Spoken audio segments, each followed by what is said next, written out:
Hello, I'm back again. And I didn't even try to make it look like I'm looking any different. This is how it is. So, I guess we'll call this episode 2. So, I'll get back into my upbringing. So, I was never like tight with my family. Like, my Aunt Glenda, oh my god. Like, we used to be super tight. Now, we're not really that tight anymore. She's gone through some pretty bad stuff. So, we don't really talk. The rest of my aunts are crazy or dead, or I never met them. My grandma's dead. I never had a grandpa ever. They passed away before I was born, and one abandoned my mom and all the siblings. So I don't know anything about him or if he's alive. I actually do think he's passed, but I don't know anything about him. Um, when I was 16, I got kicked out the first time I was 14 for getting this tiny little tattoo. It's like the size of less than a dime by my friend in Yukon, and we made one of those little makeshift guns. Stupid, me and my friend Rachel, and matching ones actually. And I got kicked out. I was living on someone's couch, and I was doing anything and everything I could just try to finish high school and get through being in trouble. And of course, my mom let me come back because she was way worried about me out there, especially how freaking overprotective she was and is sometimes. But I came right back when I was 14. I had never had my first kiss, never anything. I was in 2 church choirs. I had relatively, actually pretty decent grades. I just saw my report card recently. I know my Band-Aid is got scotch tape on it. It's terrible, but whatever. So I he wants me to cuddle with him. My son does. You can see him in the monitor, or I see him in the monitor behind watching him. But like I was really, really, really innocent, and all my phone calls were listened to. I was only allowed to wear sports bras and like big panties. I couldn't wear thongs. Wasn't allowed to have a car. I wasn't allowed to drive. Unless my dad was let me drive, kind of, I had to buy my first car, bought several of them actually. And I was like a workhorse, like just work, work, work, do your school, work, do school. Like I was never taught about the whole social scene, or like, I was in like Key Club and soccer manager and 2 different, church choirs, and volunteering with the food bank and volunteering with like Girl Scouts and doing all this stuff. That's all I did. So I never knew any of these things. Like there's a big group of people, or these people that have like homies and stuff. Like I don't understand that because I haven't acquired the social skills. I can get along with anybody. I can adapt my personality to get along with anyone. I'm a very honest person. I'm funny. I can be well spoken, or I can not be. I can move myself through that and be just fine. And all the people that don't like me are people that legitimate are just shady ass people that I've caught being shady, or that just don't like people like me because I'm not hoity toity and like ding ding ding ding ding like they want me to be, or I'm not maybe like some more extreme of anything. Like they want someone that's like super gangster or super whatever, and I'm kind of a blend of everything, and they don't like that. So it is what it is. Everyone has their taste of who they want, or their choice of who they want to be around, and that's fine. I want to be around no one, so that works out for me too. But I didn't really have like people around me. When I was 14 is whenever things like started getting really, really bad. I went to this girl that used to live next to me, and I talked about it before, and she looked just like me. And the first time that I figured out some stuff was bad was when I got knocked out with a book leaving the choir building in Mustang, because I apparently slept with Peanut. To this day, I don't know who the fuck Peanut is, but apparently I slept with him, which I hadn't had my first kiss yet, so probably not likely. It was actually my neighbor that did, and literally told people it was me and put it on me. So that happened, and I was picked on really bad. And then she told another girl that I'm kind of cool with now, like, I could care less, but said that said she was sleeping with the science teachers and stuff. Like, I had her try to beat me up then and pin me in the bathroom, and I was like locked in there, and it was terrible. It was terrifying, and I didn't do any of those things. And I just wanted friends and to be happy, I was on to get on my skateboard and be content. And that sucked. And then the first time I got arrested, and I'm gonna stay on the 14-year-old thing for a second, but was when I was 15, because they came and arrested me, and I didn't know what the hell was going on. And it was because she beat up someone's car severely. I'm talking bashed it in beyond.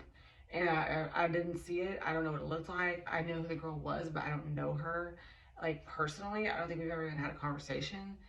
And she beat the living daylights out of this car and left a note on it with my name on it. And this is supposed to be my best friend. Like, this is my best friend. This is how this continuously goes on as a pattern through my life.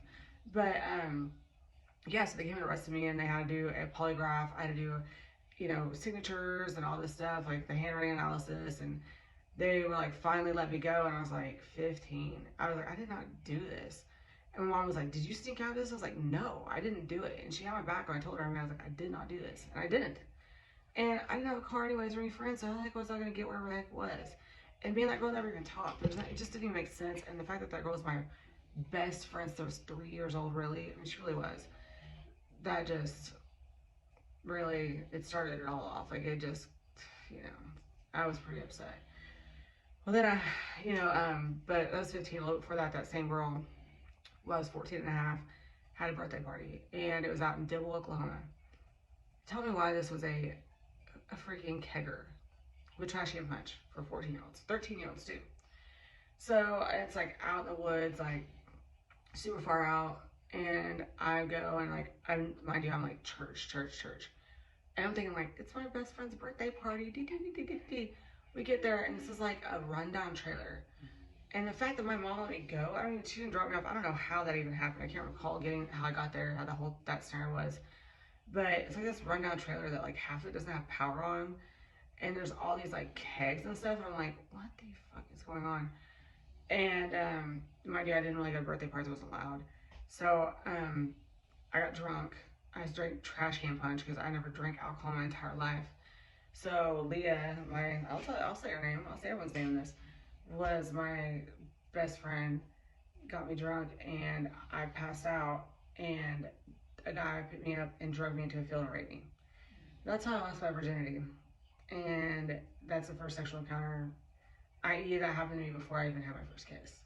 Before I think I was even hugged by a boy, that happened to me. So it just happened to be, out of like happenstance, that guy was with this girl named Karen, I think was her name, I don't know who she was. But that girl was best friends with, later on down the road, a very good friend of me to this day, with her sister, was friends with her, and they attacked me. They found out about it, and I don't know how they even pinned me down. Like, I didn't have a pager or a cell phone. Like, I didn't tell anybody because I was just like, I couldn't believe it. I mean, I just couldn't wrap my mind around it. And I remember being 14-year-old me in this fucked up trailer house, just like drunk as shit, not understanding what's going on, waking up in a field. Like in a fucking field. Bleeding. I had blood all over me too. And I was like, what? And I knew what happened. Like I knew when I came to, but I was completely so drunk. I was like passed out. He picked me up and carried me and drugged me. Like my whole back and shit was fucked up. Drugged me into a field and just left me there. And everyone attacked me and said I was a whore because he had a girlfriend. And I was a skank and a piece of shit, and it just went downhill from there, really. I mean, it was really emotionally, like, I don't think I've really dealt with it yet, still, honestly, but it fucked me up pretty good. And the fact that I was, like, so just destroyed over it, and no one was like, hey, what happened? They were like, you fucking whore. I was 14. No first kiss, nothing. You know what's even worse? I didn't start my period yet. I was a super late bloomer. I hadn't even started my period yet. And I just became a woman. And it, you know, it was really, and I have a worth the wait ring. I still wear it. It's right here. My fingers are swollen and covered in paint. But right here, this is from my dad. And it was my worth the wait ring that I had because I want to save it till I was married. I was in Virginia until I was married for my husband. And that was taken from me. And it sucks because it wasn't like in like church, like, you know, it was like, oh, you know, you got raped, like that sucks. Like there was, I'm a whore. I need to back out of the program. I shouldn't try to save it till I'm married. I still tried. I made it till I was like a little over 18. And yeah, like it really changed everything. It still affects me today for sure. Because that is something I haven't dealt with. And it's crazy because if I go into counseling with it, they're like, oh, you're promiscuous, right? No, I'm exactly the opposite, like far left field opposite. And it's kind of crazy, you know, and I try to talk to counselors in high school about it, and they just come to find out their credentials aren't really that great anyways, and there's not too much. I mean, there's schooling that's involved, but it's not really what you think for what it is, especially with young kids, and you're having to, God, my hair's a mess, having to talk to them about these really heavy things that impact the rest of their life, and you really got any, you don't have you really don't. You really don't have any type of reason to be in front of a teenager that's going through this, that's going through everything else she's going through. And it was, like I said, sex was never discussed in my life, and it was really, really strange because I remember whenever my dad asked me to clean out his work vehicle for like extra chore money, and I found like condoms and stuff. And my dad was married, mind you, 25 years. And I never grasped it until when I came back from being kicked out and all that stuff happened. Like, I didn't tell my mom I got raped. She didn't know for a long time. Until I was like probably 20 or 25, or in that range. It was a long time. But I went and took the condoms that I found into my mom, this box of like stuff that I found. It wasn't just those. So I was like, hey, these were in Dad's van, and she saw them. And I remember that. And she was kind of like, and I was like, here you go. And I like went on my merry way. And then right after that, I went to a friend's house. It's really crazy, but it's actually in the same neighborhood right now. It's really weird. But I like walk in until like she just starts doing tarot reading on us, like my friend's mom, which we haven't talked in a while. It's another story, but she starts doing tarot reading, and she was telling me that my parents are getting divorced. I have other siblings. I'm getting, which is kind of what I'm at now. He's been cheating on my mom. Like, tells me about my first boyfriend, like all this stuff. I'm like, what the hell is going on? I'm like, parents are not gonna get divorced. There's no way, like whatever.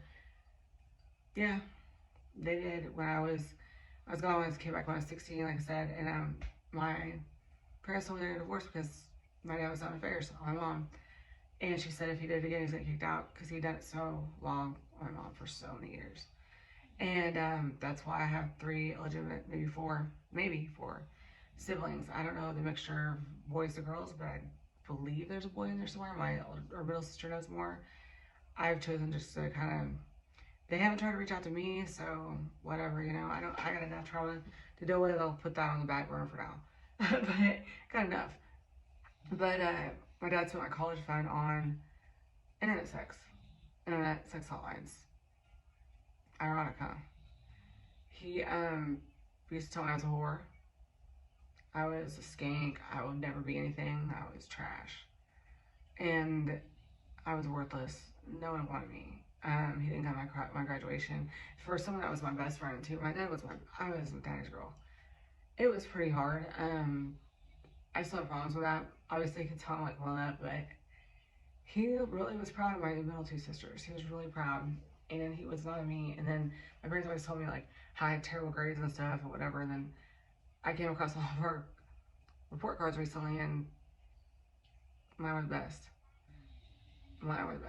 And so it's kind of crazy. I was a really good kid. I had a mouth because I was opinionated. I wanted to stand up for myself. I knew what I wanted. But that doesn't always go the right way. And still me and my mom don't get along because of that. So, and that's another issue. So I'm going to break these up so I'll do another one. Bye, guys.